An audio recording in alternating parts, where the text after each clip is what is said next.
All right. Well, good morning and welcome to the December meeting of the Campaign Finance Board. First item of business is the approval of the minutes from the November 21st, 2019 meeting. I move their approval. Is there a second? Second. All those in favor? Aye. Opposed? Abstentions? I abstain. One abstention. Thank you. I was not present. Right. Motion carries. Next item of business is my report. So earlier this month, I sent a letter to Mayor Bill de Blasio and City Council Speaker Corey Johnson to update them on the board's progress on completing the audits for the 2017 elections. I also outlined changes the board has made to our audit and compliance processes. I will briefly outline the content of that letter now for the public record. At the start of each four-year cycle, the board refines its standards and seeks new ways to make the compliance process as simple as possible for campaigns under our jurisdiction. That has led to tangible improvements to the audit process for the 2017 election cycle. The board has completed more audits of the 2017 campaigns earlier than in previous election cycles. As of December 3, CFB staff have completed 61% of the anticipated audits. By comparison, at this point, following the 2013 elections, we had completed just 35% of the audits. Additionally, more campaigns are completing the audit process without violations or penalties than in previous election cycles. To date, 51% of all campaigns that will receive an audit for the 2017 election have finished without a single penalty or violation. Even if each of the remaining audits resulted in violations, that percentage would still exceed the 46% of candidates from the 2013 election cycle who received no penalties. What's more, first-time candidates are achieving good compliance at the same rate or even better than returning candidates. Nearly two-thirds, or 65% of the candidates who were not penalized were running for the first time in the city's campaign finance system in 2017. For reference, just over half of candidates receiving an audit in the 2017 elections were first-time candidates. These improved outcomes are partly the result of our efforts to streamline the post-election audit process, which we've done in two key ways. Bless you. First, by composing more detailed requests for documents earlier in the audit.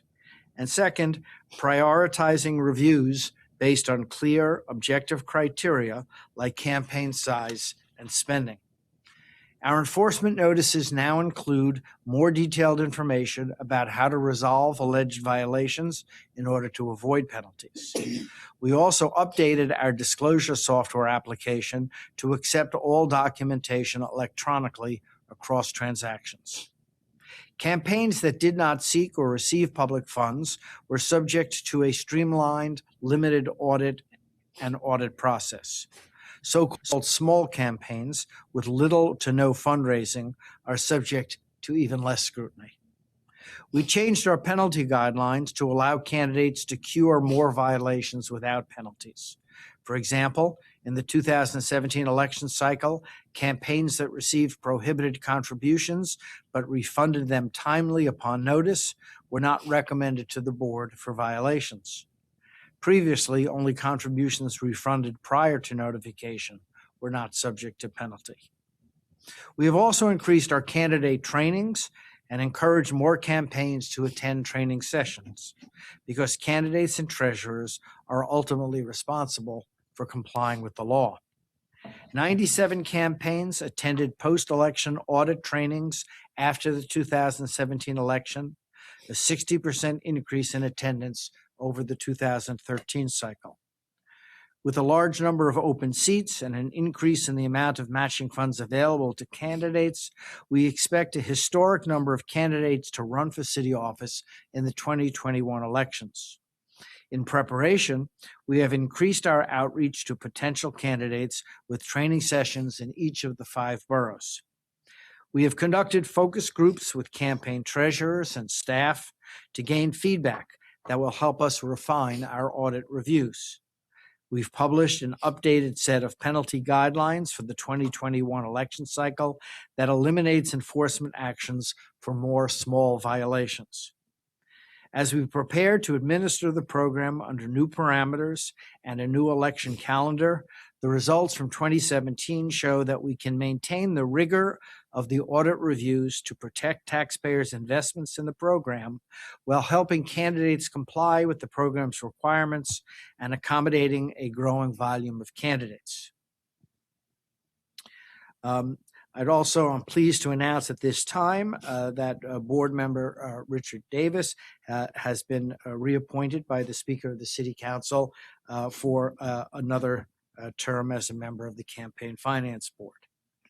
I'll now turn the microphone over to our Executive Director, Amy Loprest, for her report. Thank you. Because Naomi's Otter, the chair of our Voter Assistance Advisory Committee, is not here, I'm just going to give some remarks about the work of that committee also. The Voter Assistance Advisory Committee held a public hearing on December 4th to discuss the general election that was held in November. We engaged in a vibrant discussion about how early voting experience, it changed the election experience in many communities. We also discussed how to further increase voting accessibility by expanding on programs like the American Sign Language translations in the online voter guide that we piloted this fall. There will be a busy election year in 2020. New York's presidential primary election will be held in April, but before that, in Queens, there will be an election for borough president and a special election that will be held sometime in late March. Our voter initiative, NYC Votes, will be continuing to engage voters to get out the vote during both of those elections. All right. The next item on our agenda is our announcement of campaigns and compliance. The following candidates from the 2017 elections have completed the post-election audit process without any violations and penalties assessed by the Campaign Finance Board. The board recognizes the diligence of the candidates and their campaign staff in running campaigns that maintained compliance with New York City's campaign finance law. Of these campaigns, none are first-time candidates. And the candidates are Corey D. Johnson for City Council District number 3, and Pamela Hamilton Johnson, a candidate for City Council District number 12. The next item on our agenda are candidate appearances. Due to a delay or an appointment of one of the candidates, we're going to take them slightly out of order. So the first candidate that I'd like to call up for discussion is Rebecca Herreri. Hi. I'm Joe Herreri, the treasurer. Okay. Welcome. Thank you very much. Have a seat, and I'll give you a quick rundown on how we operate. It's very simple. The staff of the CFB will kind of tee up the issue in a very short opening statement, just outlining what the issues are. It'll then be your turn to make whatever comments or arguments you wish to make. There may be some response or rebuttal by the CFB staff. There may be some questions from the board. And if you wish, I'll give you a chance to make a closing statement, although that may, in this case, be overkill, but it's up to you. And that's it. So please introduce yourself and tee up the issue for us. Good morning, Chair Schaefer, Executive Director Loprest, members of the board, and Mr. Herreri. My name is Cameron Ferrante. I'm Senior Associate Counsel for the board, and with me today is Sonia Simoj, CFB Auditor. Before the board is the matter of the Rebecca Herreri campaign in the 2017 elections for City Council District 4. The candidate was a participant and received a public funds payment. CFB staff recommends that the board find that the campaign must repay public funds, and the campaign is contesting the public funds repayment recommendation. Thank you. Mr. Herreri. It's on. Yep, It's on. Okay. Good morning. First of all, I thank you for allowing me to appear Board members, congratulations on a successful end of the 2017 election cycle. I was a beneficiary of that because we were a first-time candidate, and what I'm hoping today is that we will be a first-time candidate with no violations or penalties. Having said that, all of this turns around one particular issue. The Campaign Finance Board Council is recommending repayment of $2,014, which involved a payment that was made from our campaign to another campaign by Rebecca Harari from a prior election. Because I didn't know how the board would treat this, I asked Samantha Perez, our candidate liaison, how such a payment would be treated, and she said that she would check with the audit unit of the Campaign Finance Board. And I received on October 4th, maybe about 3 weeks after I had asked the question, a response, which I'm happy to share with you, but I think it's also in the materials.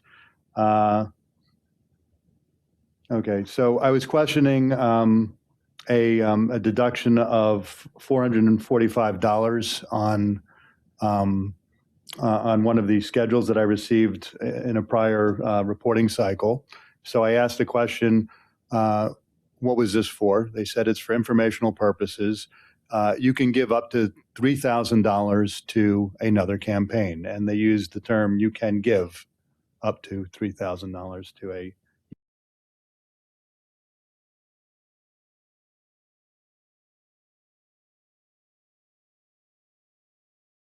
win candidates that were honored. It was a bipartisan group, and they had asked for $455, which we gladly gave to help them offset some of their costs and things like that. And that left $2,555 that we can give and still come underneath the $3,000 limit that we were told about for contributing to another candidate or campaign. And that's in fact what we did. So we got the advice from the audit unit that we can make up to $3,000 of payments. Who did you contribute it to? So First 455? the Yes, 455, the second. the second one was to Rebecca Harari's state assembly I campaign. think that's the issue you need to address. Sure. Because Sure. the contributions are allowing contributions is really because a candidate may be making a contribution to further their election in the campaign where they are the candidate, as opposed to giving money to another campaign that would not be a covered election. Well, So that was exactly the question that I posed to Ms. Perez, our campaign liaison, and that's the one that presumably she asked the audit unit, because I told her we wanted to do this. We wanted to give this to repay a loan that we had made to the state assembly campaign. And this was the response. That's where the record is unclear or perhaps incomplete. Your original request, according to the paper record, had to do with making a contribution as opposed to a transfer, a contribution to a campaign in which your wife was not a candidate. And the answer you got was there's a $3,000 safe harbor for those contributions, which is a term of art. Right. Now, at that time, are you saying that you also notified them that you were going to give the other $2,555 to the campaign of Rebecca Harari for state? Right, to repay the loan, yes. So they could repay the loan to us. And does the paper record reflect that? Well, the initial inquiry was done by voicemail to Samantha. And the response I got did not talk in terms of contributions. It says, and I'll quote this, a participating candidate running for city council can give a total of $3,000. It does not use the word contribute, which I understand based on the response we got is a term of art, which excludes transfers. Later on, it says, it uses the word contributions if we go above it. But my question was, can we repay this loan? And this was the advice that we got. And because of that, and I know there was another statement in the recommendation that said, well, there was a month delay between when we got the advice from the audit unit, which was on October 4th, and when we made the payment of $2,555. And there's a very simple reason for that. We didn't know how much money we were going to have in our campaign coffers as we got up to Election Day. This was our first campaign, and we were basically trying to see what the financial situation was. Had we understood the distinction, and had it been pointed out that in fact this was a transfer and not a contribution, because that's not the language that was used in the advice we got, we simply could have spent $2,555 less on the general election and made the same payment. Because what they did is we did return to public funds $540.87, which was left over at the end of the day. And that was deducted from the amount that was recommended for repayment. So had I returned $3,000 instead of that, then there would be absolutely no penalty. But we were relying on... This isn't a penalty. This is just right. returning campaign funds. Right. And I understand... It's yes. effectively the same. And yes, and Member Davis, I understand that what this statute is meant to do is to make sure that public funds are spent on valid expenses. And but just so you understand, that in our terminology, this is not a penalty. Okay. This is a return of campaign funds. Right. And so you are a first-time candidate, or your wife was a first-time candidate, without penalty, regardless of what happens here. Well, she'll be she'll be glad to hear that. But I think that the whole idea behind the return of public funds is to make sure that public funds are spent on the campaign. Correct. In fact, we raised a total of $79,506 above the amount we received, net amount that we received in public funds. So it also can be characterized that this $2,550 had no involvement with public funds at all, the use of public funds. This was money that we had raised on top of the public funds that we Just received. one last question. Were you aware of the handbook provision which expressly deals with this issue?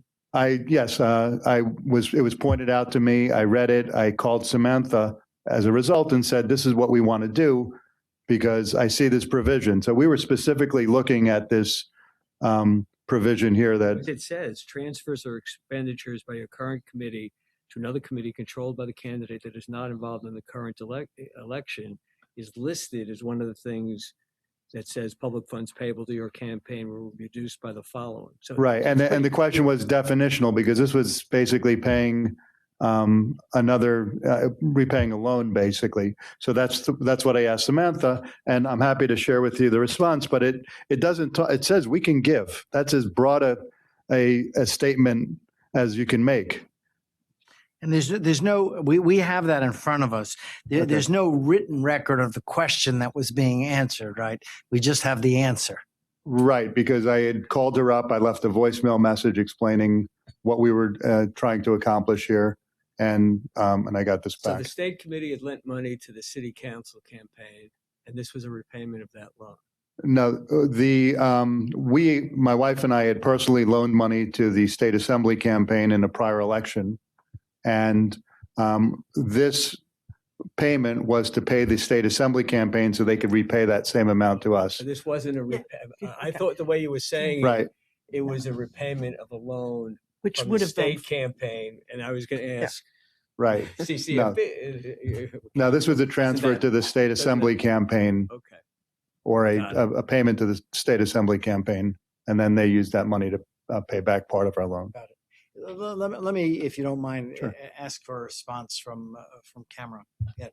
So as an initial matter regarding the guidance provided by Samantha Perez, I would just note that it was in the context of a public funds determination that was issued in late September 2017, and specifically referencing the 501 and withholding report. I have it here. I don't know if it was included as part of the board. I think it was in there too, yeah. It was? Hold on. The most recent one, not the one from September. So the one that was done. Yeah. Yeah. Right, which is what prompted my question to Samantha. Yeah. This might be helpful because the context is a little bit lost right now in the paper record.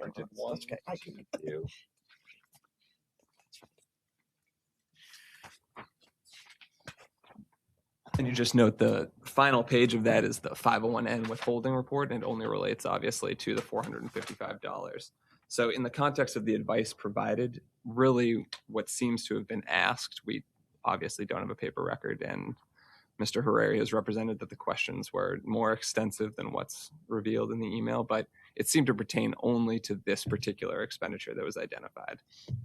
Which audit was concerned, I believe, constituted a contribution, and that was the reason that the guidance that was provided related only to contributions as opposed to transfers.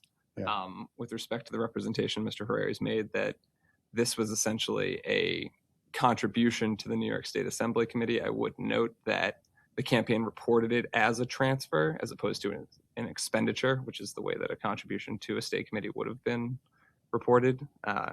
And in addition, in the memo line, Slow down. sorry, Where did it report it as a transfer? to us, Where? Is it in writing? the report, and well, there's different schedules. When they of file their reporting, disclosure so it was statement. reported in the disclosure statement. Okay, we as don't a have that in front of transfer. us, but you're representing that that's what's in their report. Yeah, and Okay. in addition, I have copies of. And I can point out to the board that you can see that in the exhibit that, Exhibit 4, it shows two different transactions, and it shows, you'll see that the schedule reference is slightly different. So it's H, which is where transfers are reported, rather than F, where expenditures are reported. Sorry again. There's a question that either you can answer, but since again, this is not a penalty, requiring this to be repaid, isn't it, in effect, just putting everybody or trying to put people back in the same position they would have been if there wasn't a mistake? In other words, it's not a penalty. It's just, okay, 2,000 was transferred. And in this case in particular, since the money went to repay a loan to you and your wife, arguably you're still better off because this is only against the committee, not against the candidate, but it's only putting people back to where they would have been if there was no confusion. I agree with the. Well, but let me follow up on that because I'd like Mr. Herrera's response. You made the argument before, and I'm still processing it, that had you received what you would characterize as correct advice that distinguished between a transfer and a contribution, Right. and that told you that yes, the $455 is fine because that's under $3,000, but what you're contemplating doing with respect to the assembly campaign, that's a transfer, not a contribution, and so that you can't do. Had you known that, you said previously, well, we would have just spent $2,555 less Exactly. on the campaign, in which case you would then have had that money to return to Right. the CFB. But under that scenario, you and your wife would not have gotten paid back the $2,555. Oh, no, I would have. Because basically there still would have been, what they did is we made a total of $3,000 of payments to, however you want to categorize, She-Rose and the state assembly. Right. Okay. So what they did is they didn't ask me for $3,000 back because we had paid back $540.87, which was left in our bank account on December 31st at the end of that election cycle. And we were told we should be minimizing any kind of penalties or bank fees or anything like that by closing out the account. So we immediately sent a certified check to the CFB to cover that. Had that check, instead of being $540.87, if it was a $3,000 check, then I would have been we wouldn't be asked to return any money. Correct, but you wouldn't have gotten repaid because there would have Sure. been no money to repay the loan. Oh, no, there would have been. In other words, Where would that have come from? it would have come from the non-public funds that we had. In other words, we took everything that was left in the account that wasn't spent and returned it to the campaign finance board at the end of the campaign Had that amount been large, and that amount was deducted from the amount that's being requested that we return. Got it. That was deducted from the $2,555 payment. So had that amount been $3,000, we wouldn't be sitting here, and we would have been repaid because we would have spent less money on the campaign. But I could only rely on, and the fact that Samantha didn't know the answer to the question and asked the audit unit to confirm it kind of shows that there was a question or a reasonable question, and I'm not an election lawyer, about the differences here. There was a reasonable difference, and she asked for the advice of the audit unit, which we got. She emailed me the response, which says we could pay it. So we did.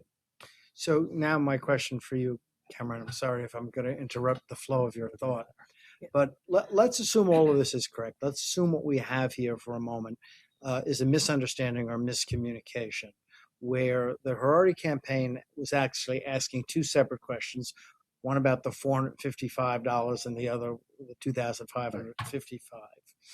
That the CFB staff really intended only to say the $455 is fine because that's truly a contribution and it's under the $3,000 limit. But the answer came back ambiguous enough so that the Hararis could reasonably interpret it to mean that the other contribution would also be treated as a contribution, even though under the rules it's not, it's really a transfer. Assuming that misunderstanding occurred, the concern I then have is we try to do justice and equity, and you make a reasonable, equitable argument based on those facts, which I'm accepting is true for the sake of this question, that you were inadvertently misled, and had you not been, you could have worked this out in a different way. But then I have the question, as chair of this board, whether legally we can accept an equitable argument when the law and rules are clear that this is a transfer, not a contribution, and we're dealing with public monies. Sure. That's the question. That's the question I'd like you. Well, maybe Cameron, I just want to make a clarification for the record, just to be clear.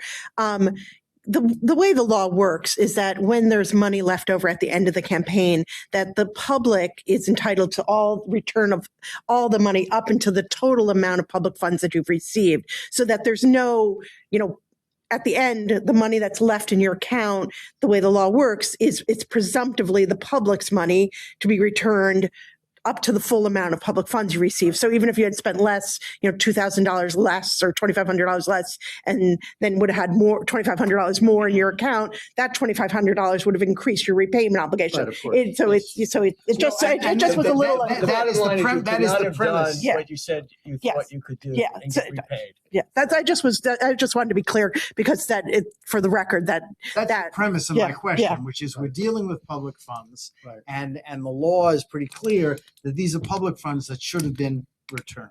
And you're making an equitable argument about a inadvertently confusing or misleading piece of advice you got, which even if true, I'm not sure we can accept as a reason for not having you pay back public funds. At least that's the question or concern I have.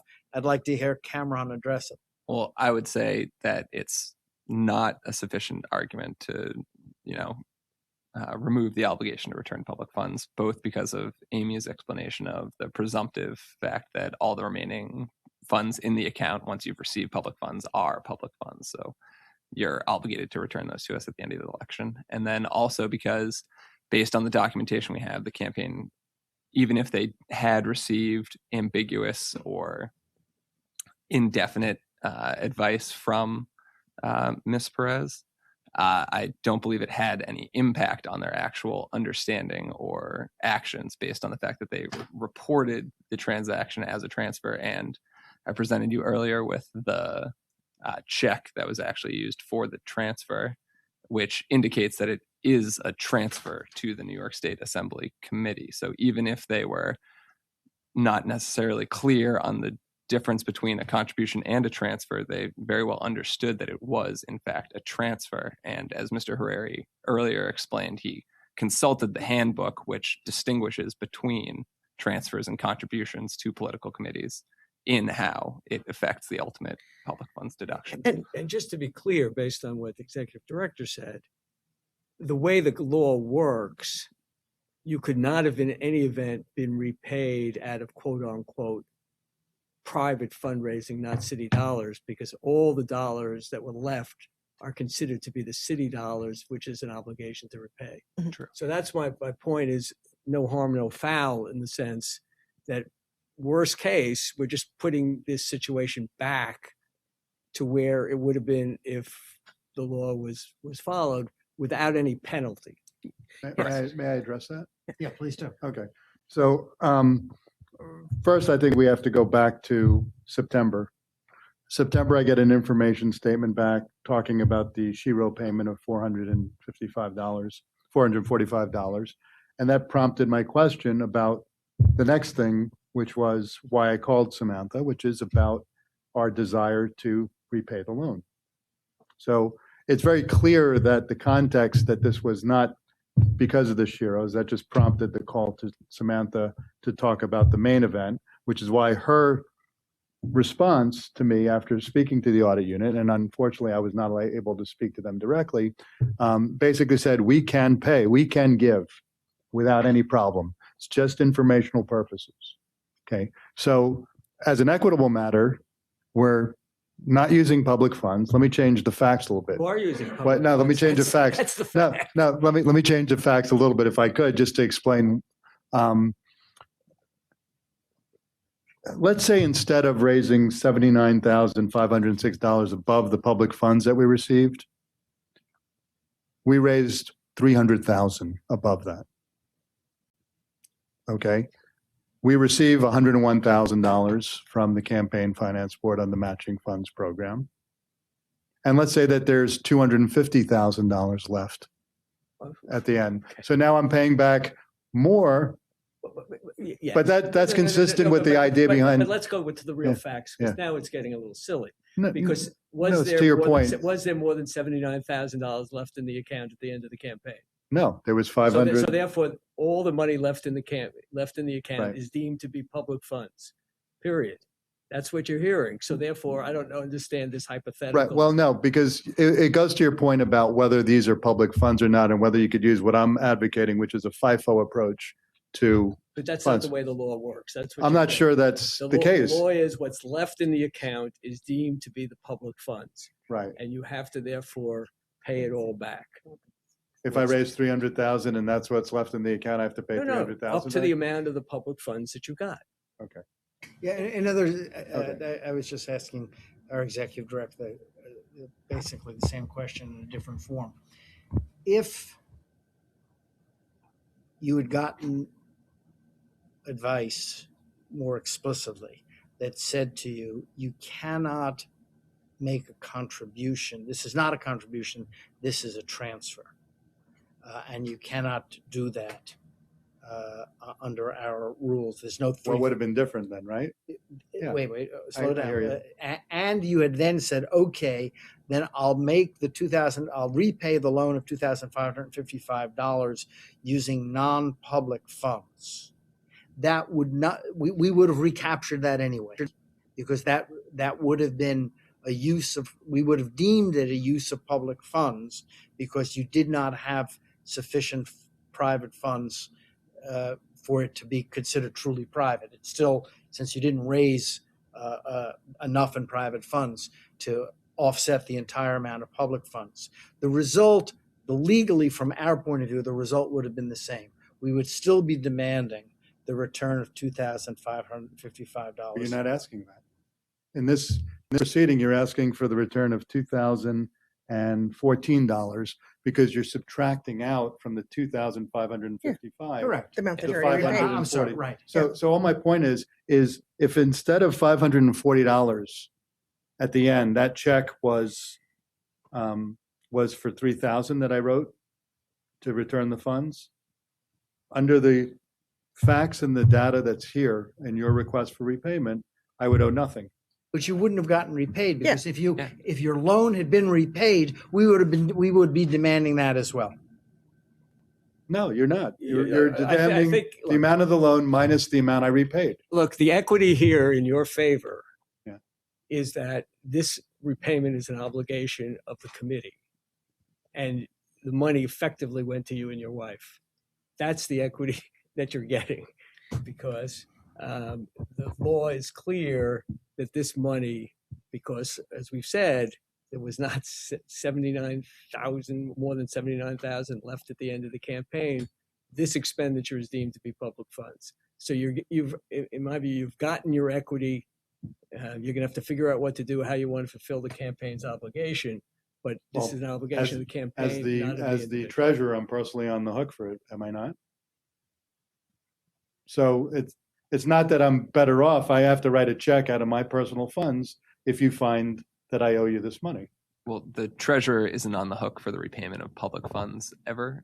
It would just be the candidate's obligation. I Okay, recognize that's my that, wife. yes. I- In this case, that may She won't be happy if I tell her different, this. but in this case, I also don't believe there's any candidate liability. This would be solely committee liability. The committee is just liable. It's just the committee. And Because this is and the committee has no assets at the moment. No assets. I don't No, we believe have so. nothing. We've returned all of the assets to the. Okay. Yeah, they've closed out their account. That was the return of the $455, the $500 something dollars. So Can I just ask Mr. Ferrante to Sure. explain one additional thing? I just for the board, so that they're clear when they go into the deliberations, what you felt the significance of the distributing the notice, the payment notice from September. You know why? it was just to provide context for the advice that was given and indicate that it was really just clarifying the nature of that one expenditure and whether or not that would result in any public funds withholding, since it obviously invokes 501N and withholdings. But because really, it's just an informational report, which is what Ms. Perez indicated in the guidance that she provided to the campaign.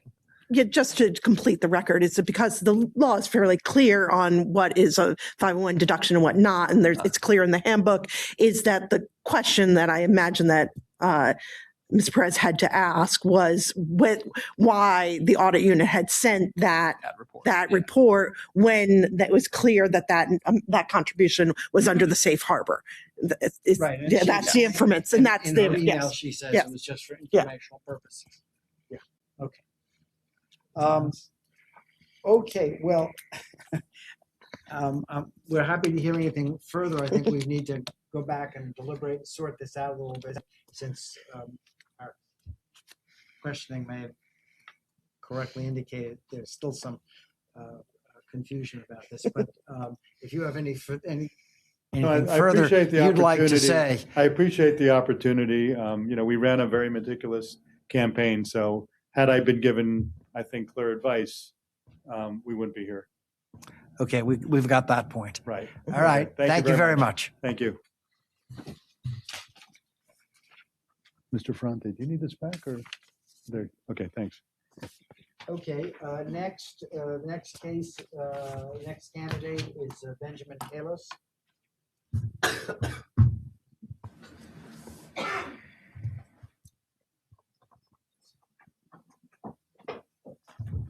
Good morning, Mr. Kalos. How are you? Good morning. Thank you. So I think you know the drill. I don't need to explain it. So I'm going to ask the CFB staff to explain the issue before us, and then the floor will be yours.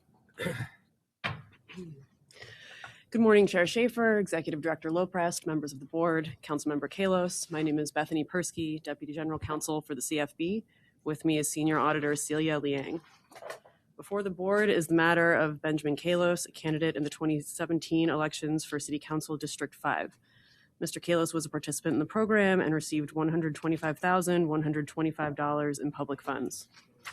CFB staff is recommending that the board find the following violations: failing to demonstrate compliance with cash receipts reporting and documentation requirements, filing late disclosure statements, failing to document a transaction, and accepting contributions from corporations, limited liability companies, or partnerships. CFB staff is also recommending that the board find a public funds repayment in the amount of the final bank balance. The campaign contests one of the recommended violations and penalties, does not contest the recommended public funds repayment. Okay.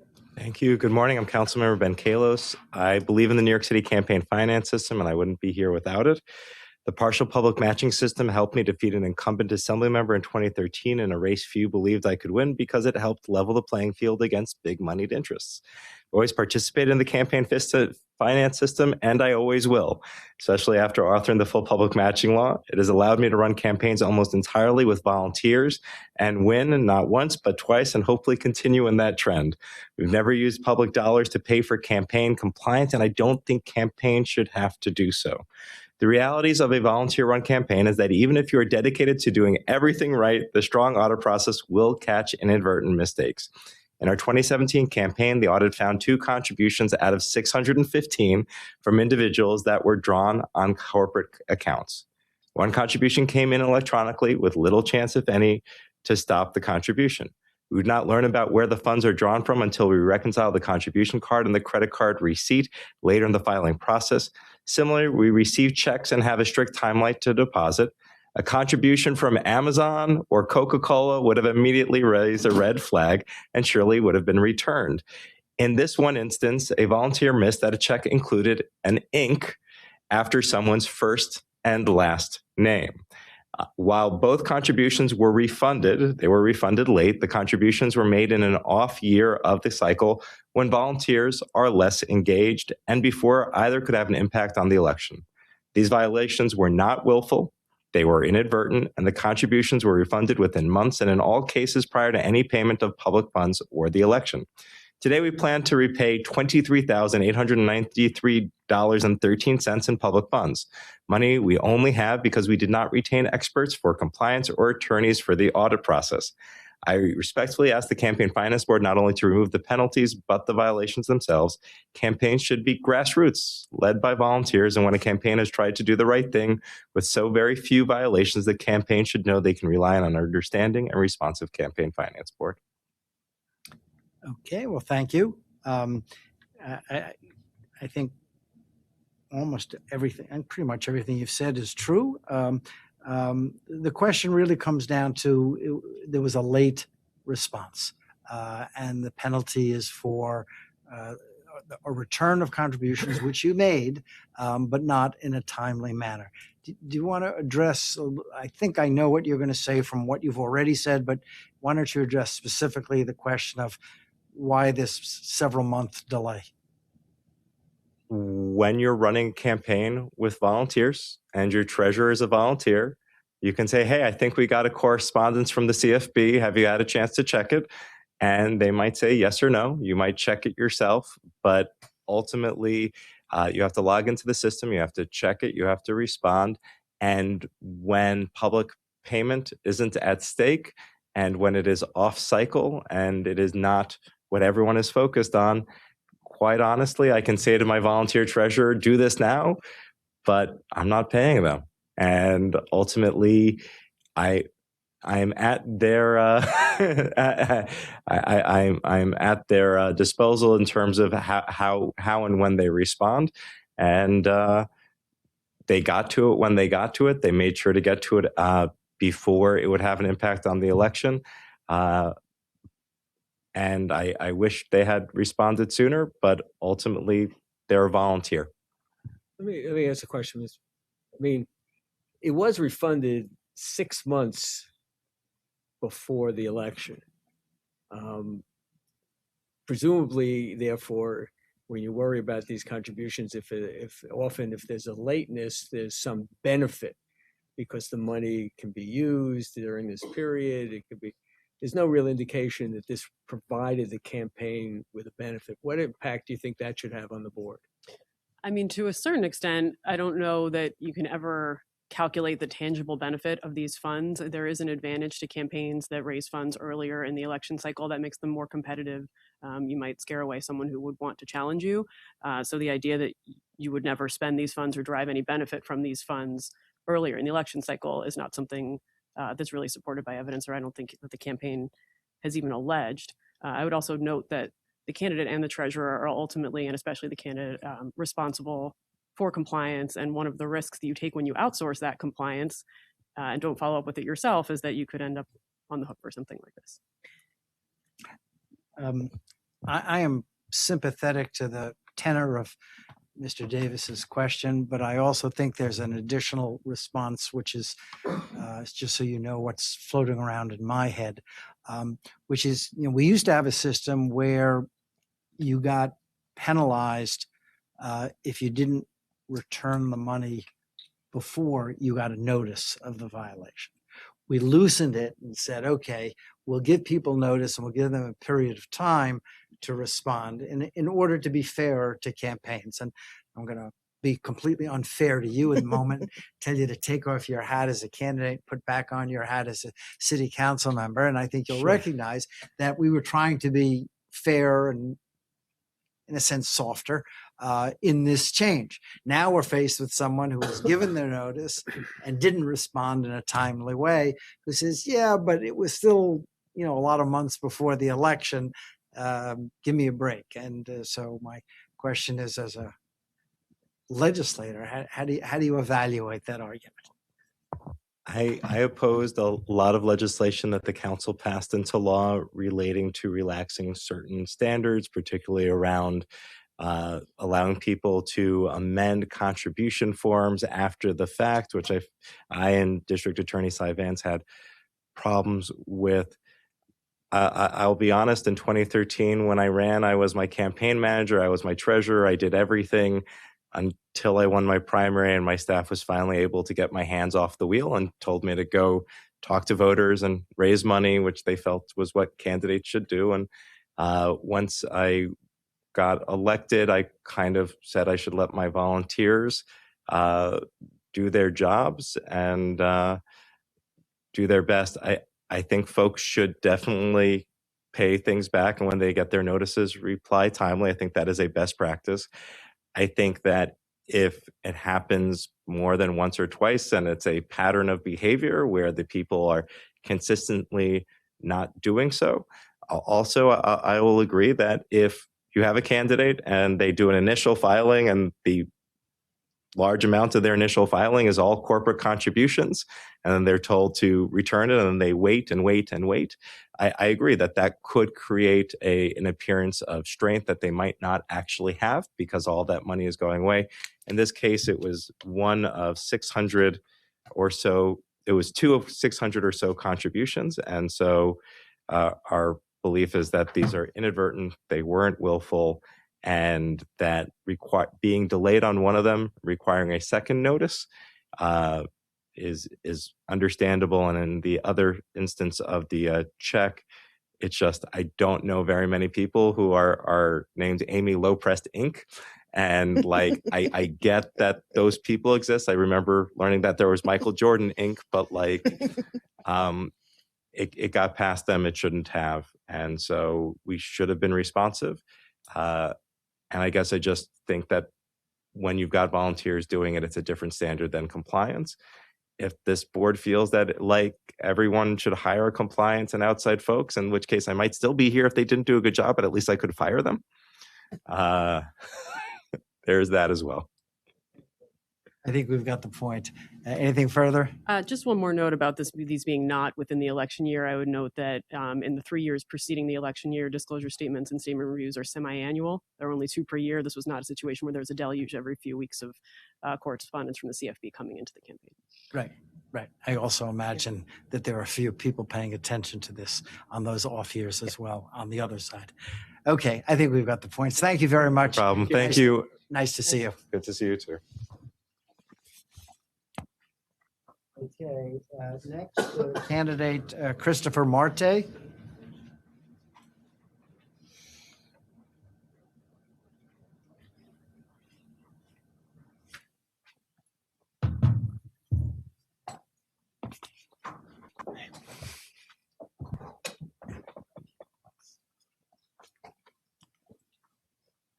So why don't you all introduce yourselves? Yeah. So my name is Christopher Marte. I was the candidate, and Caitlin Kalmar was our treasurer and campaign manager. Okay, and Good morning, Chair Schaefer, Executive Director Loprest, Mr. Marte, and Ms. Kelmar. I'm Joseph Gallagher, Senior Associate Counsel for the CFB, and I have with me today Jonathan Prevost, an auditor at the CFB. Before the board this morning is the matter of the Christopher Marte campaign in the 2017 primary and general elections for City Council, District 1 in Manhattan. The campaign was a participant in the program and received public funds. CFB staff recommends that the board find the campaign committed the following 6 violations of the Act and board rules: failing to demonstrate compliance with cash receipts reporting and documentation requirements, failing to report transactions in daily pre-election disclosure statements, accepting a contribution from a limited liability company, making a cash expenditure greater than $100, failing to demonstrate that spending was in furtherance of the campaign, and exceeding the expenditure limit. The campaign contests 3 of these violations and penalties. Okay, Mr. Marte, the floor is yours. Thank you so much. And thank you, Joseph, and everyone here for giving us the opportunity to take part in this process. Like I said before, my name is Christopher Marte.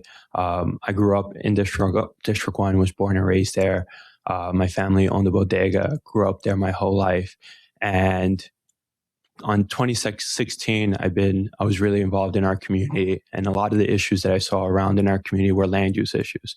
And I felt like our current councilwoman wasn't doing enough to address these issues or truly represent the community that was trying to advocate against overdevelopment, preservation of our gardens, supporting our small businesses. So as a first-time city council candidate, I decided to throw my hat in the ring. When I did, there wasn't a lot of people that were willing to support me, or even consultants that thought I had a chance. Caitlin, my campaign manager, who I eventually hired, was 22 years old, and I was 27 years old. So we were first-time city council campaign.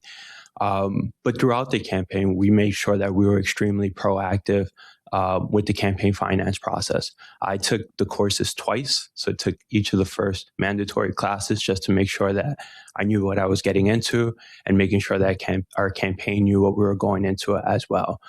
Throughout that process, since it was our first time dealing with a structure and a process like this, we called our community candidate liaison almost weekly, emailed almost every other week, just to make sure that we were crossing our T's and dotting our I's.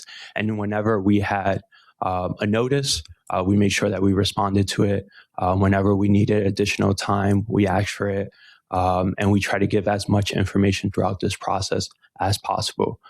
During the primary campaign, we had a full campaign staff, mostly college students. I believe the average age of our staff was 18 years old. And we ran a really aggressive campaign. And leading up to election day, we thought we had a really good chance of being victorious.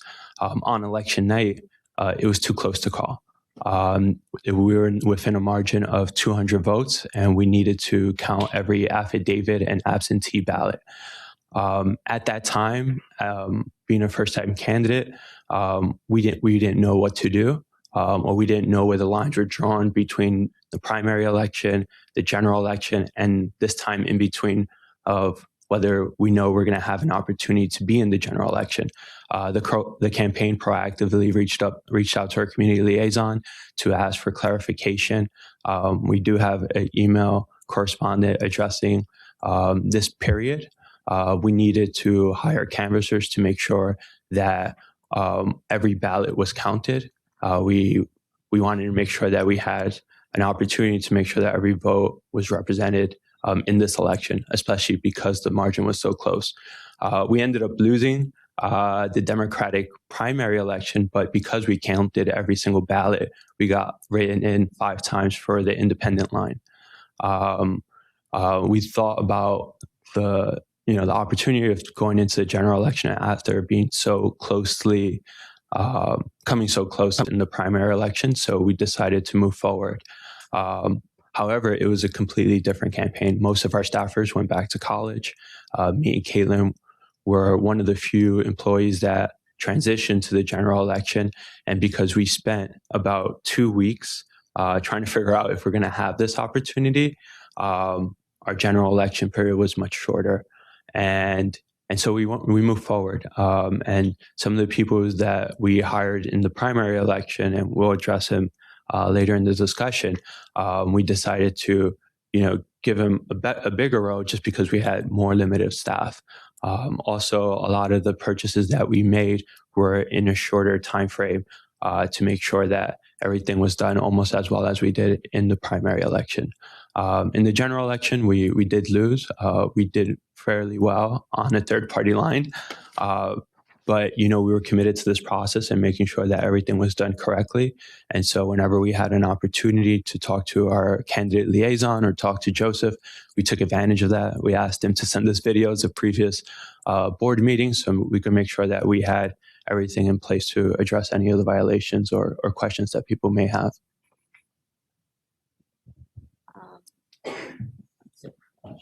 Should we just start going through? Just keep going. To press the button. Judge? Yeah. Okay.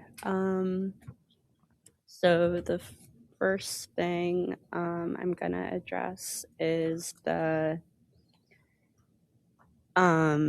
cash expenditure issue. So in our primary campaign, we decided in the last week to get an additional mini kind of campaign office so that our volunteers could have somewhere quieter to phone bank from. We had to pay the landlord, who is a older person who did not speak English, but we communicated with through a translator, with a money order. I did not know what a money order was. And so when I called probably my mom to ask what it was, she said that I had to buy it with cash. So I withdrew $700 from the ATM in order to pay the $650 for that money order, which I purchased at a post office, and we submitted photos of that money order in our response. With $50 left over at that same post office, I purchased stamps because their credit card machine for stamps, they had a machine so you didn't have to wait in line and talk to a person, but it wasn't taking card at the time, so we had to use cash. I knew that there was a lot of rules around cash expenditures, which is why we didn't make any others except for at the very beginning of our campaign. Everything else we did with with card and check. But I thought because it was two separate transactions that the $50 for stamps would be okay. So I emailed our candidate liaison, Samantha, asking her how to file the money order in our disclosure statement, and she in the email I didn't say explicitly that I'd purchased it with cash. I just said I had to make a payment via money order, and she responded walking me through how to add that payment via our petty cash fund. So I did that in the response. The second thing, so as Chris mentioned, this is for failing to demonstrate that, this is for this? Sorry, yeah. Oh, okay. This is for failing to demonstrate that spending was in furtherance of the campaign. So there's a man in the neighborhood who's really well known in local campaign circles to be somebody who's helpful with postering and flyering. And so his name is Walter Hernandez. We hired him for both the primary and the general. We had him sign a kind of generic field director contract, but the payment ended up being different because he was really somebody that was just there when our field directors were out or had to take a week off. So we hired him on kind of an ad hoc basis and paid him for the days that he worked, which we explained in our response. And then, as Chris mentioned again, in the general, a lot of our field directors left. And as the campaign kind of ramped up and we realized how much work we still had to do, we paid him a greater amount of money as he took on more responsibilities. like managing field operations and helping out our volunteers. That was something that we talked about verbally, which I think was part of the field director contract, said changes could be made to it verbally, but I understand that we needed to get an amended statement. So Chris reached out and tried to contact him. Yeah, and this man doesn't have an email address. That's why we weren't able to provide any email correspondence, but I showed up to his job. I met with him a few times, and initially he said that he was having problems with other campaigns that he worked with in the 2017 cycle, and that he needed a lawyer present to sign any amended contracts. We asked him to bring his lawyer so we could explain to his lawyer what we wanted him to sign, because he knows his responsibility did change over the course of the general campaign, but he didn't have a lawyer. And when we constantly called him, texted him, he eventually stopped responding. I visited his job twice, met him at a Kinko's once, and saw him throughout the street because we live in the same neighborhood, but he refused to sign anything. And we mentioned this to our candidate liaison, and I believe to Joseph as well, over the phone. And so we were put in a bind because we knew he had to sign this, but there was no way to get him to do any of this. And we tried within all our power and all our knowledge to actually get him to talk, or if he wanted to like leave a voice message to us or record him to saying something, but he wouldn't do any of the above. And so we were really put in a bind because, you know, he did help us. He did the work, you know, especially in the general election. But I think because he worked for multiple campaigns and felt mistreated by a few other ones, that he didn't trust the process anymore. And, you know, and so I think he really just didn't know what he was doing at that time. So here's the problem. In addition to the lack of a signed amendment to the contract, the rate changed so radically, and it changed really at the very, very end. I mean, even during the post-summer period when your volunteers went back, he was still being paid at essentially the same rate until you get down to the just a couple of days right around the election, when suddenly his per diem pay, you know, jumps from what were the numbers? It's quite dramatic. To 16, from $200 a day to $1,600 a day. If he had been paid at a higher rate in the October period, it would have been easier to understand. But in October, he's still being paid at the $200 a day rate. And then suddenly the last couple of days, he's being paid at the rate of $1,600 a day. Could you explain that? Because it sort of jumps off the page. A lot of it was just managing volunteers. Before, he was more just putting up posters, lit dropping, doing that type of work. But, you know, we gained a lot of momentum after our primary. We got a lot more people coming through our campaign doors wanting us to win the general election. And we will have him like manage almost 16 volunteers. And so we knew that he was doing a lot of the field work, especially since I was being the candidate and Caitlin was managing our finances as well. And we had, I think, 4 or 5 field directors in our primary election, and they all left. And so now the responsibility was between him and one other person and volunteers that would come in and out after work. And so we gave him a huge burden, and he did a lot of it.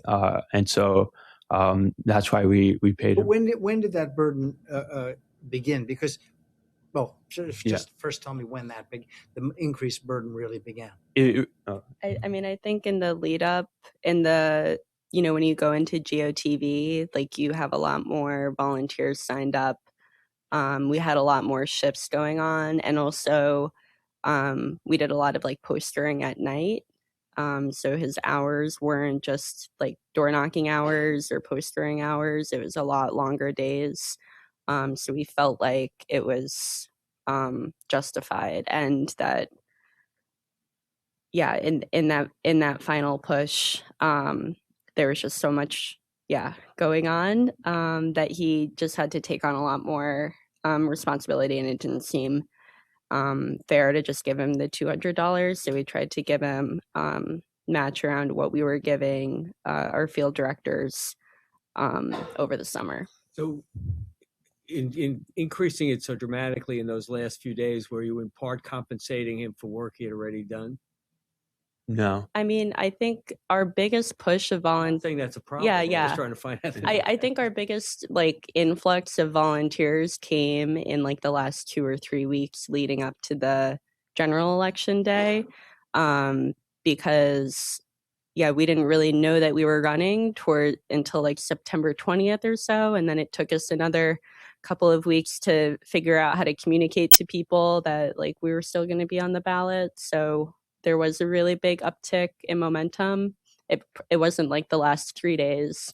It was the last couple of weeks. Yeah. But And also with fundraising, like we almost spent most of the money that we had in the primary. And so once we realized we were in the general election, those first few weeks, we were mostly just fundraising to be able to run another campaign.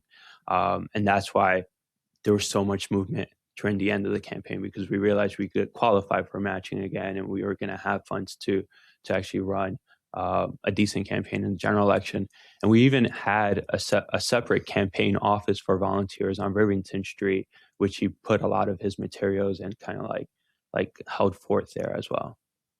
Okay. How did you decide to pay him $1,600 a day instead of $200? Did he ask for that? well, the 1,600 wasn't like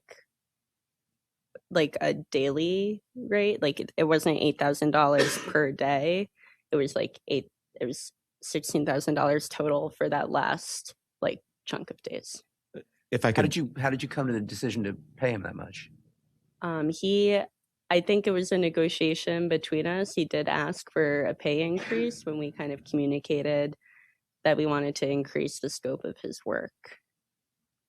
And we were paying our field directors over the summer who weren't working full time. Like half of that about.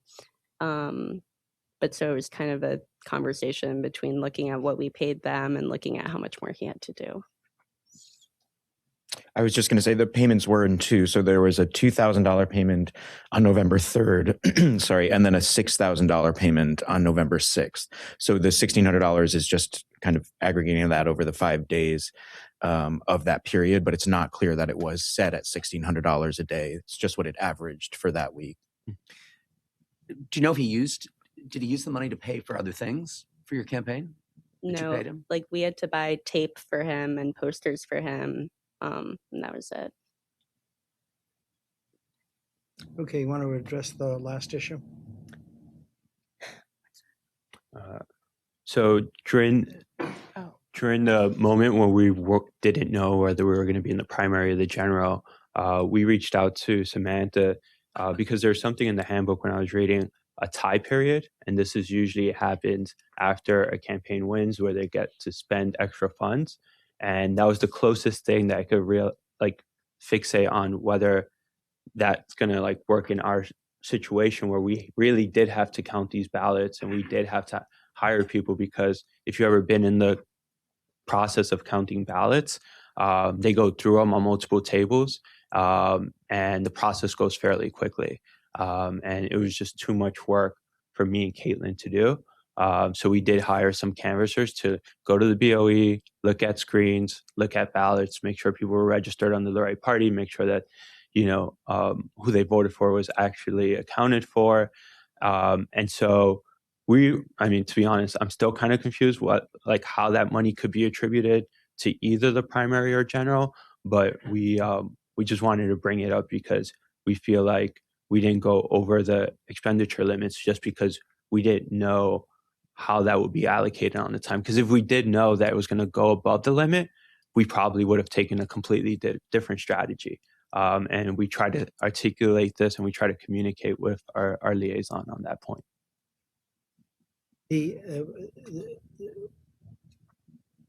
You indicate that this money was spent in the post-primary election period. Yeah. But the timesheets seem to indicate otherwise, that this was for work done up to and including the date of the primary, but not afterwards.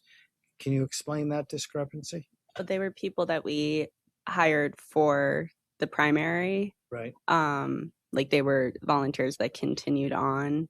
And it could just be my mistake or their mistake in filling out the timesheet that we didn't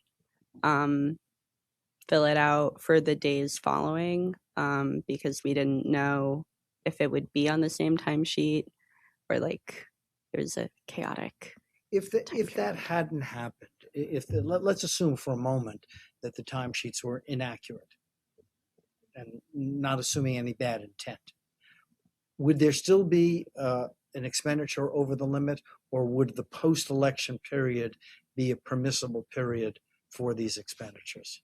No, if they were claiming that the expenditures were exempt from any expenditure limit, the primary or general election, which canvassing would be, they wouldn't be included in either expenditure limit, counting ballots. But there aren't any expenditures that we've seen that they've claimed as exempt, besides these three on the timesheet. And the problem with these three on the timesheet is that the dates are wrong. Right. That Well- it can't be for canvassing or ballot counting because there are no ballots that exist until the night of September 12th. And you're saying it's an error in the timesheets. Yeah, I mean, it made sense for us to continue to use volunteers that we like knew, not volunteers because they were paid, but interns that we knew from the primary to do the recount with us. But yeah, at the time, because I mean, like I honestly don't remember why the timesheets weren't filled out for those days, but if I had to assume, it would be because we didn't know whether or not it was going to be a primary timesheet or a general timesheet. And if these campaign workers were paid after this period for the general election, those aren't included in this primary election expenditure limit calculation. Just these were paid on September 18th. So that's why they would have been considered general election expenditures just based on the date alone. But then seeing that they were for primary election shifts, that's why they were attributed to the primary election. So it very may well be that these campaign workers are paid also during the general election, but they didn't come near the general election expenditure limit, just the primary election expenditure limit. So to summarize, if this had been for ballot canvassing, it would be exempt. If it had been for the general election, it wouldn't be a problem because they didn't come near the limit. But it's because it appears to have been for the primary, because of the dates on the timesheets, that we have the over the limit problem. Right. And it's incumbent on the campaign to qualify, to exempt the expenditures. So they claim certain expenditures as exempt, and then we review any documentation they submit to show that they are exempt expenditures. They're not presumptively exempt expenditures unless the campaign claims them as such. And you did claim some other expenditures as being exempt? Yeah. I mean, we have the board. We had to make photocopies of the affidavits and absentees at the Board of Elections, which was $14.50. And I think there was also like a cab that we had to take to the Board of Elections in Midtown that we had claimed, but I don't remember what the process was for claiming those that were exempt. We had just emailed. Our questions to Samantha had just been, when we spend money during this time period, how is that money? Does it go to the primary or the general? We didn't, I guess, asked specifically if it goes to neither. How do we prove that or say that? Okay. Anything else? No, I don't think so. I should say that for a first-time candidate, looking at these numbers, you were remarkably successful in mobilizing money and votes. Thank you. Yeah, we did a lot of hard work, and I'm just really proud of what we were able to achieve. Being so young, maybe being a little bit naive, but just being really passionate, having the will to overcome a lot of the obstacles that we faced. Well, I think there's a sense that your pride is merited. Thank you very much. Thank you. Thank you. The final candidate appearance for this morning is Elizabeth Crowley.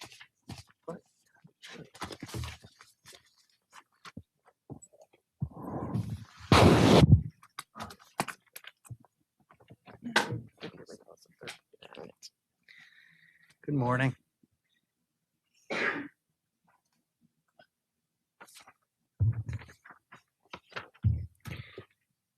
Good morning, board members. Good morning. Since you weren't here for all of the prior ones, and I'm not sure if you've ever been here before. The drill is very simple. The CFB staff will introduce themselves and then just sort of tee up what the issue is before us today. Then we'll turn to you for your presentation. They'll have an opportunity to respond. There may be some questions from the board. When everybody has run out of steam, we'll call it a day. Thank you. Okay. Good morning, Chair Schaefer, Executive Director Loprest, members of the board, and Ms. Crowley. My name is Jason Yee, Associate Counsel for the CFB, and with me is Senior Auditor Donna Ross. Before the board is the matter of the Elizabeth Crowley campaign in the 2017 elections for City Council District 30. Ms. Crowley was a non-participant in the program. CFB staff recommends that the board find that the campaign committed violations of the Campaign Finance Act and board rules as follows and assess penalties according to the penalty guidelines. Failing to report transactions, accepting over-the-limit contributions, accepting contributions from corporations, and accepting a contribution from an unregistered political committee. The campaign contests the recommended violations and penalties. Thank you. Ms. Crowley? Good morning, Board Chair Schaefer and Executive Director Lopresti and the entire staff and board of the Campaign Finance Board. I want to thank you for the opportunity to explain what I believe were unintentional mistakes made by me and my volunteer treasurer in my 2017 committee to run for New York City Council. At all times, it was our goal. It was a goal of the campaign to be transparent and in full compliance with the New York City campaign finance rules. I appreciate the staff and the board for helping me over the past couple of months to resolve most of the penalties that were first assessed. And I would like to address the potential penalties which are still assessed and go into each detail. And first, I will start with the first assessed penalty of $109, transactions that were unreported. It is the belief of me and in consultation with the treasurer that we reported everything 100%. However, the board is finding still some discrepancies, which are a very small fraction of the over $500,000 that was received and expended. So I would prefer not to have a penalty at all of $109. Secondly, unregistered PAC, we were fined $250, I believe, for that violation. Once the campaign was made aware of this, the campaign reimbursed that political action check and informed the political action committee of the union that they needed to register with the Campaign Finance Board. And it is my belief that the Political Action Committee of the union did so. If the Campaign Finance Board notified my team about this and we didn't respond as quickly as the board would have liked, it was an unintentional mistake. My treasurer during the campaign, I had one volunteer treasurer that later decided to resign, and I had a new treasurer, and this is a difficult process for people who don't have experience with the Campaign Finance Board, and even me with all my experience. It's always difficult to be on top of every single correspondence with the Campaign Finance Board because just the nature of life and work. So I would hope that that unregistered PAC that we did reimburse once we knew we had to be taken off the fine for that, as well as Stay with that one Okay. just for a second. I mean, there was a delay. I mean, you were notified that you needed to refund the contribution by March 15th, and you did not do so until July 26th. That's really the sum and substance of this penalty. Do you want to address the delay more specifically? The delay was unintentional, and just my treasurer. It may have been the time. I have to look at the exact date of which I had the switch in treasurer, but both the treasurers had never been treasurer before. And even me, it's only to this current campaign that I'm corresponding with the CFB on that I actually go into C-Smart and look at the notices because I don't want any penalties. The last campaign that I had in 2013, we were able to have a brand new treasurer on that campaign, and that campaign didn't receive any penalties. So it's not like it was an intentional, action of the campaign. It really was just an oversight. And now I'm a better candidate because I know that I have to be on top of these types of responses. So that was the unresolved political action check. And then once we received notice and it's like the treasurer realized the actions that needed to be taken, those actions were taken. And I apologize for the delay, but it was way ahead of the majority of the campaign spending, which happened in the months leading to the election. And then secondly, with the businesses, it was a similar mistake. These businesses, even today, I am not clear on what the law is. And so I always now ask, because sometimes you could have sole proprietors that are able to make contributions. And in these cases, a lot of these checks came from businesses that had individuals' names on them. And I don't know that my treasurer thought that maybe in this case that they could be accepted.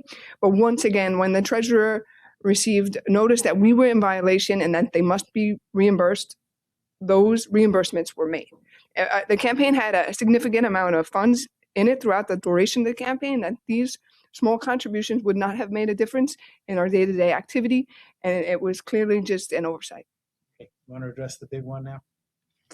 Well, the campaign was first assessed with 6 different over-the-limit penalties, of which 3 were resolved. 3 were names that were common, like when a union contributes, one was the TWU, and the other one was the Captains Union.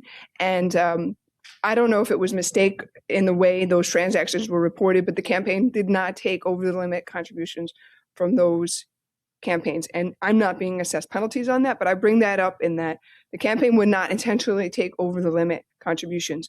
2 of the 3 were made online, when the first contribution from those contributors were made by check. And therefore, when that electronic transfer of funds happened, they had the name spelled differently and it registered in the computer differently. And that all happened within a week and 2 weeks of the campaign, when we were in full high-speed mode, where it could have been an honest mistake of the treasurer not to know that whether an initial was capitalized in a first name or a middle initial and a middle name was included, that wasn't included. So those 2 over-the-limit contributions of O'Donnell and Morris came in electronically that way. And again, we're within days of the campaign, where, again, we spent the significant portion of the $500,000 raised leading up to Election Day. And so the treasurer was spinning. And as for the Breslin check, a number of my contributors have similar names, whether it be father and son. And for the Breslin family in particular, there are at least 4 other Breslins that have contributed. In this particular instance, the Michael Breslin in question had a different address and was registering. My treasurer believed that this particular person had not contributed based on the difference in address. And that is the largest penalty assessed. I understand it's not right for the campaign to have over-the-limit monies, be it the Breslin check, the O'Donnell check, or the Morris check. And I am willing and would ask that I pay back this money to either those individuals or to the board, but I rather it not be a penalty because it wasn't intentional. Well, the board gave you notice that these were over the limit contributions and fixed a date for you to repay these, and it's our understanding that you didn't. It's not my understanding. My understanding is that the board never knew that Michael Breslin was over the limit based on the difference of address. And it's my understanding that once we were made aware of O'Donnell and Morris, which was well after the campaign ended, like they only contributed a week and 2 weeks beforehand, that those 2 were sort of lumped into our first audit. And I don't remember. And again, like I had to assume more of a responsibility this past summer when I got first notice that I was assessed penalties, which frightened me because I'd rather not have any penalties attached to my name when I have been in good standing in prior campaigns, and I don't want to be assessed penalties. The question, though, is have you, as of today, refunded the over-the-limit contributions? I haven't done that because I didn't know I could. And that's why I would be more than willing to give a check to either those particular individuals or to the campaign finance board, but I'd rather not be called a penalty, but rather a repayment, because I'd rather not have any penalties, because it was not the intention of the campaign to take those. And in part, it was for 2 of the 3 failure on the computer and the electronic download that registered them as different people. Yeah, we understand, and it's generally assumed that over the limit contributions are not intentional, and so there's no bad intent imputed to these. The issue really is the return. Would you like to address the chronology of how these were discovered and notice was given? Because if you return contributions, just to be fair to you, after the date that you were assigned to do so, there's still a penalty. It's a lower penalty, but there's still a penalty attached to it. But the basis of the penalty is that you returned it late, and which perhaps it brings it down yet even another notch of intent. But our understanding was that notice was given and it wasn't returned. But let's get the chronology straight. Sure. So the contribution from O'Donnell that put the campaign over the limit was made in October of 2017. The campaign received notice in the draft audit report in May of 2018 following the election. And the date of the refund deadline was August of 2018. So there is a fair amount of time lag there. And as Ms. Crowley stated, that last contribution from O'Donnell that pushed them over the limit was, in fact, missing the middle initial. So it is entirely possible that was, an electronic error that was then later caught by audit. For the other 2, Michael Breslin, similarly, that contribution that pushed them over the limit was made in October of 2017. Notice was given in May of 2018, and the refund deadline was August of 2018. For Morris, it's the same timeline, October 31st, 2017, May 18th, 2018, and August 16th, 2018. I will say that in their response to the notice, the campaign indicated their intent to either refund these contributions or disgorge to the public fund. The issue is simply that the refund to do that to reduce the penalty is with the response to the notice. If the campaign were to repay or to give back these contributions now belatedly, what is under the rules, what would the penalty be? Sure. So one moment.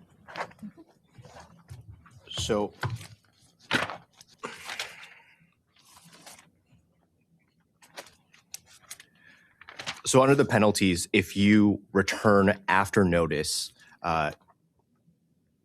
the penalty is $125 or 25% of the contribution, whichever is larger.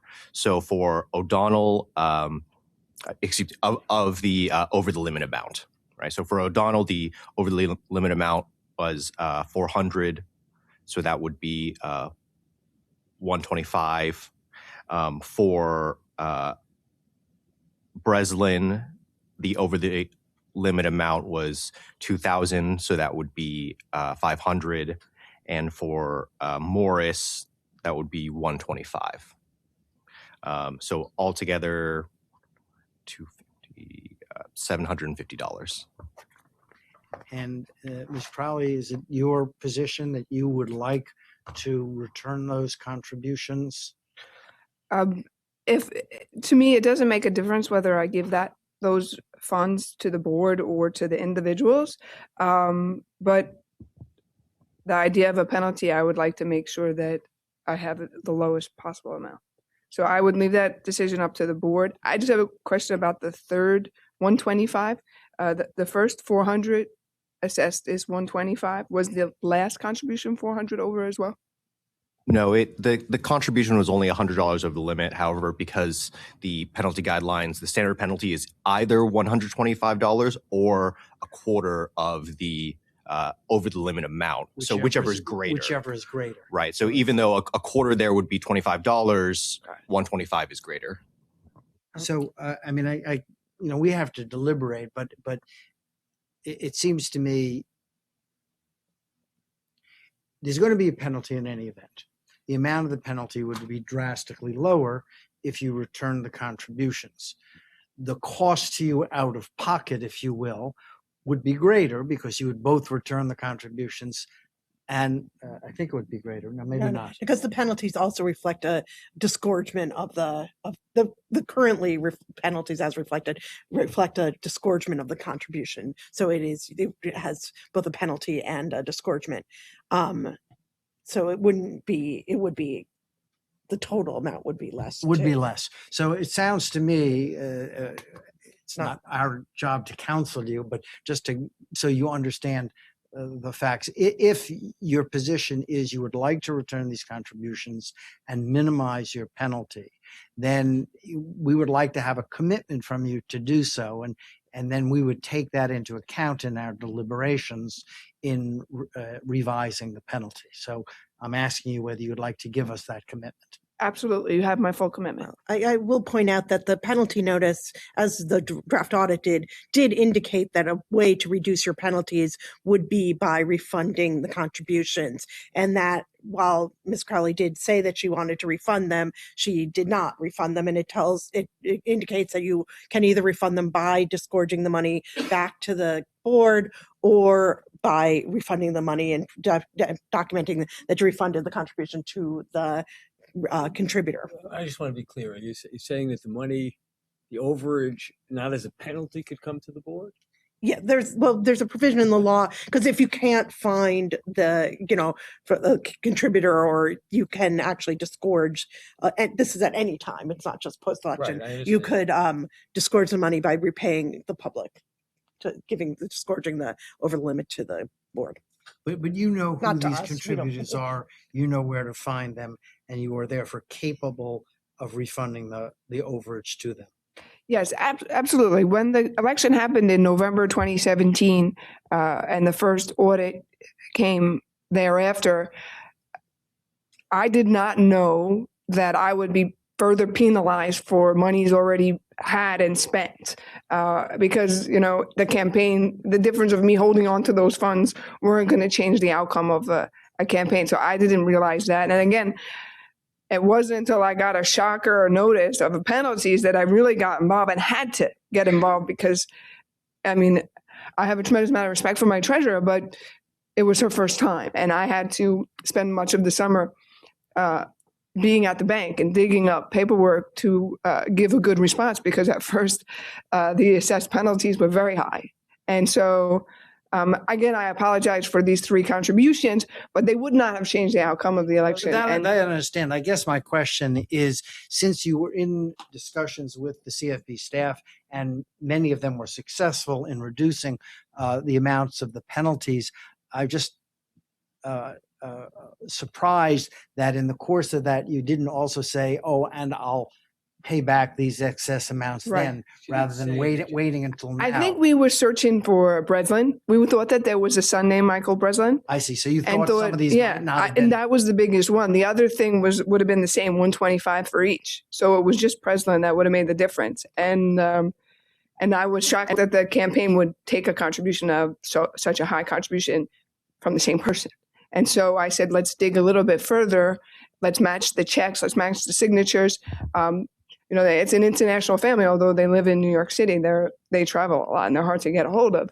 And so, but then again, it's like I thought this was an ongoing audit, and that the only time that I thought that we had to address real penalties was when I got the first draft audit with penalties clearly listed with the actions.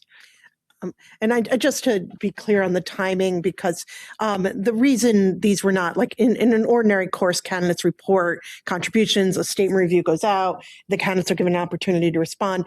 The reason these were only included in the draft audit report was because they were disclosed. I mean, timely disclosed. I mean, it's basically the schedule. They're timely disclosed only after the election, and that is why. So the amounts that were over were disclosed in disclosure statements that came after the election was over. I don't think that the Breslin was. Don't you have to report contributions greater than $1,000 within days of the election? Like from the rules? I think that I had reported the Breslin one a number of times, and it never was caught until after the election. Whatever. It wasn't caught until. I'm just saying, as soon as it was caught. You're not being charged. Yeah, with no, not filing, no. correct, Yeah. no question. Yeah. No, that's no question. Okay. I think Will you get back to the board or staff when you do make those repayments? Absolutely. Yeah. So we will deliberate on this, and if the board votes to adjust this along with an obligation to repay, obviously attendant to that will be a requirement that we get proof of the repayment. That's not going to be an issue. Okay. Is there anything further? No. Anything? Nothing further. Okay, I just want to thank you for the opportunity, and I want to thank you for the work that you do in giving ordinary New Yorkers the opportunity to run for office. They may not be independently wealthy. They certainly aren't, like me, everyday New Yorkers who don't have the networks to run. And so I thank you for the work that you do, and I hope you consider, what I've shared today. And I guarantee whatever outcome happens, that a repayment will be made right away. Good. Thank you very much. Okay, we're going to go into deliberations now. Thank you.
Okay. So we're back in open session, and we had a further question relating to candidate Christopher Marte. So we've asked Mr. Marte back up to the table on the CFB staff as well.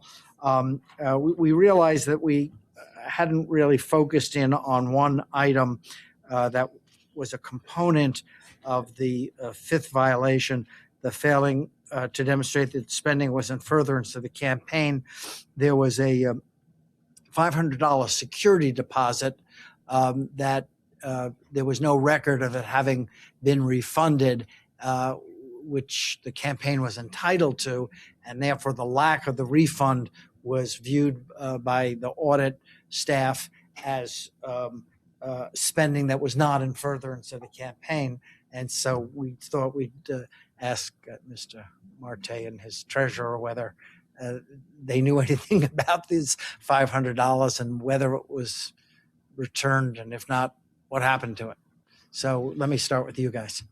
Yeah, so we had written in one of our responses that since it was a short-term lease for an unrenovated space, the landlord did not require the campaign to pay a security deposit. The lease provided was a generic one and was not written specifically for this arrangement. And we're just looking through our submission now to see if we got a statement. So what you're saying is the rent you paid was actually $500 less than what was stated in the lease? $500 more. All I know is what I wrote in that statement, and we have to look up their house. Because the question is, did you in fact pay $3,500? Because what the staff is saying is, but you paid $3,500, which suggests you actually paid. That we paid the security deposit. Yeah. Okay. And so for the board, the lease is exhibit, I mean, for everybody, it's exhibit 8 to the memo that the board, the board memo for this meeting. So what do your records indicate from the audit as to what was paid? That full $3,500? The full $3,500, Okay. right. And the lease has it broken down to $3,000 for the rental term and $500 of a security deposit. And so I think what you're saying is that you paid the full $3,500, but that was in fact just the lease payment, and there was no security deposit. Mm-hmm. I don't have it in front of me. Okay. I mean, you have to look for it. Did you receive any money back from the landlord? We didn't. What was the rent? I mean, I'm assuming it was the amount that we paid. Otherwise, we wouldn't have paid it. Well, let me ask the CFB staff, if there was some confusion about this and it now appears perhaps they overpaid the rent by $500, does that still make it a failure to demonstrate spending in furtherance of the campaign? That's right. The $500. If it wasn't required to be paid and was paid, then it would be not in furtherance of the campaign. Right. Even if both parties at the moment of the transaction thought that it was required to be paid. To be for the rental amount, possibly. The documentation we're going off of is the actual lease signed by both parties. Right. Yeah, I mean, if the lease had been for $3,500 and said $3,500 Yes. rent, we wouldn't have we wouldn't have made this. That's as an right. issue. Sorry. Okay. So we have an email from the landlord that says that the $500 was for a security deposit that would be returned. The $500 security deposit will be returned after you vacate the store and everything is left in room clean condition. Oh, okay. Yeah. So I guess that we didn't get the security deposit back. Yeah. Okay. And It so- might not be too late. Yeah, and so we will follow up with the All right. landlord and All right. make sure that we get that deposit back. We're going to turn off our mics for a second.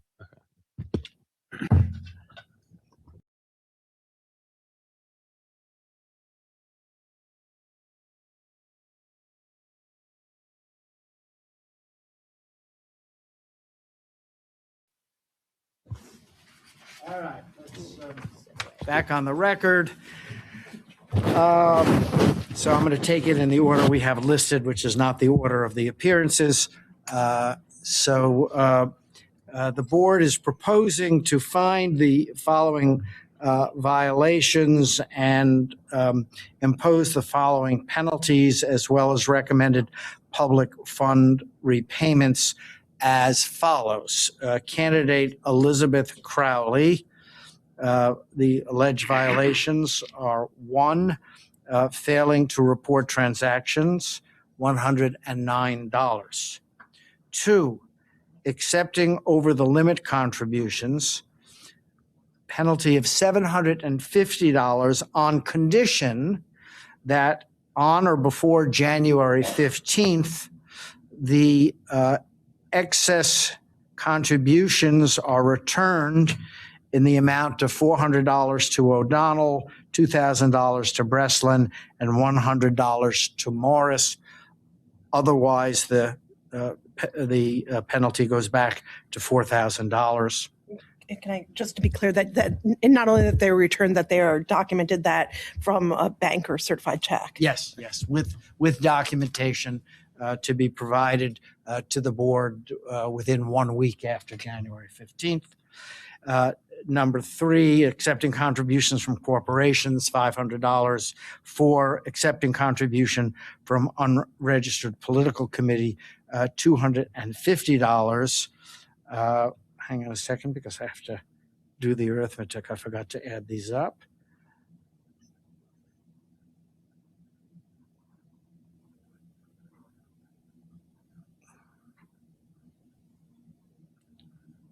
Which means total penalties with the condition that I previously mentioned of $1,609.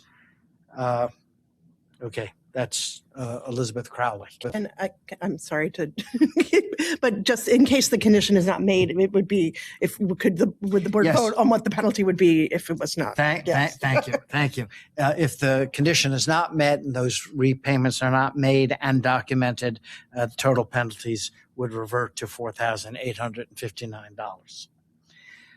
Next candidate, Rebecca Harari. The board proposes to impose a public funds repayment obligation of $2,014. Next, Benjamin Kalos. Board proposes to find the following violations, impose the following penalties and repayment obligations. 1, failing to demonstrate compliance with cash receipts reporting and documentation requirements, $62. 2, filing late disclosure statements, $150. 3, failing to document a transaction, $50. 4, accepting contributions from corporations, limited liability companies, or partnerships, $125. For total recommended penalties of $387. In addition, a recommended public funds repayment of $23,893.13. Hang on one sec. I just realized, Rick. Yep.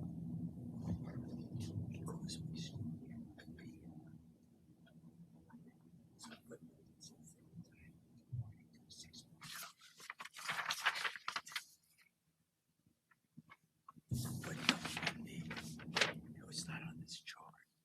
There's a footnote in the memo. It said they would have been entitled to 6.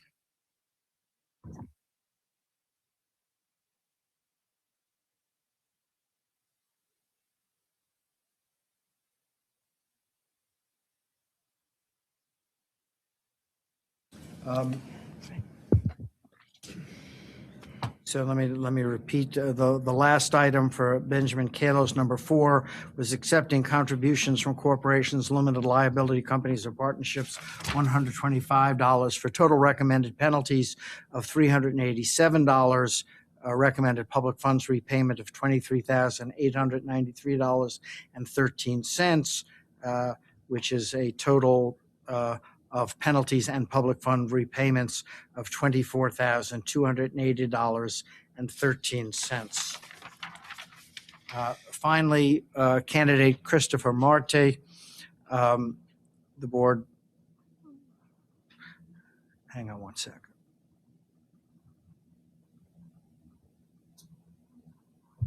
Yeah.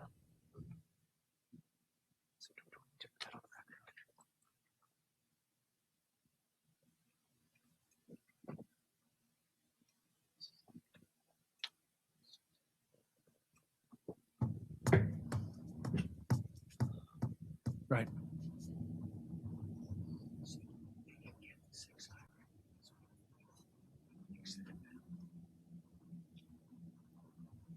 Okay. All right. So the board proposes to find the following violations and impose the following penalties. 1, failing to demonstrate compliance with cash receipts reporting and documentation requirements, $59. 2, failing to report transactions in daily pre-election disclosure statements, $250. 3, accepting contributions from corporations, limited liability companies, or partnerships, $3,750. 4, making cash expenditures greater than $100 violation, but no penalty. 5, failing to demonstrate that spending was in furtherance of the campaign, a penalty of $125 based on the security deposit of $500. And 6, exceeding the expenditure limit, the board finds no violation. Excuse me, but now I've got to add these up again. I thought I had done this, but.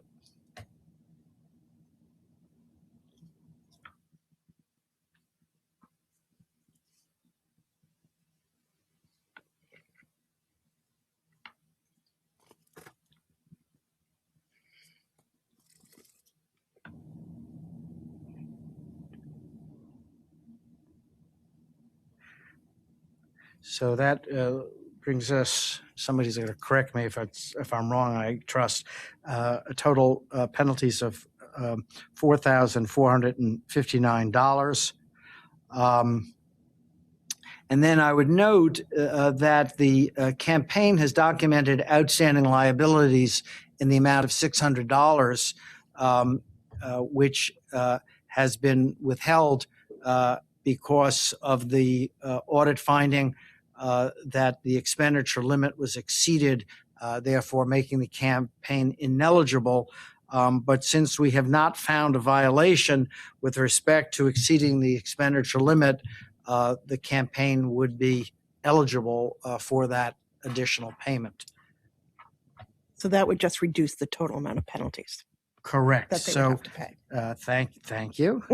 So taking that into account, the total amount of penalties then would be $3,859. We don't normally do this by hand, but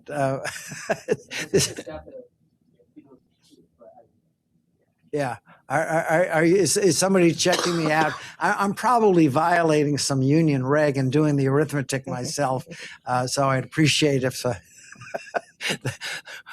whose ever duty this is can help me out. Oh, I seem to have.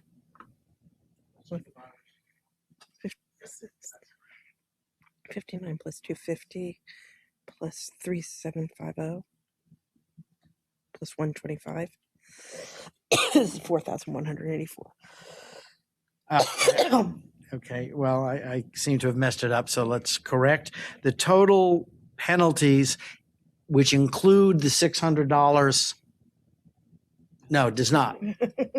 Okay, the total penalties, oh, I see where my mistake is. Okay, so the total penalties for Marte is $4,184, and then they're entitled to a $600 credit. Which would make the total, the total amount that is actually payable $3,584. Penalties of penalties of $4,184 with a recommended public funds payment of $600, which would be deducted from those penalties owed, and which would reduce the penalties owed to $3,584. Oh, I see what I did wrong. I included. Now I got it. Okay. For the record, my arithmetic was correct. My concept was wrong. So there we go. All right. Once again, it's $4,184 with a $600 credit. Okay.